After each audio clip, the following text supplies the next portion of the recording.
হালিম কত নিতে পারে। আকরাম ভাই খেলা দেখছে ইন্ডিয়া থেকে। হালিম ভিক্টরে 2টি কালার পকেট করেছে।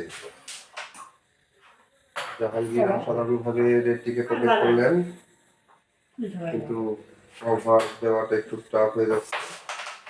অসাধারণভাবে টানের মাধ্যমে প্রত্যেকটা গুটিকে ফেভার করে নিল, সেই সাথে কভার হয়ে গেছে। একটি চমক দেখালেন জাহাঙ্গীর, চাবি শট খেলার চেষ্টা। দেখুন স্ট্রাইক গিয়ে গুটির সাথে পকেটে আটকে গিয়েছে। গুটিটা পকেট না করেও কিন্তু ভালো একটি কাজ করেছেন, কারণ পিছনেই একটি সাদা গুটি রয়েছে, সেটা আনফেভার হয়ে গেল। হালিমের জন্য গুটিটা পকেট করে খুব টাফ হয়ে যাবে।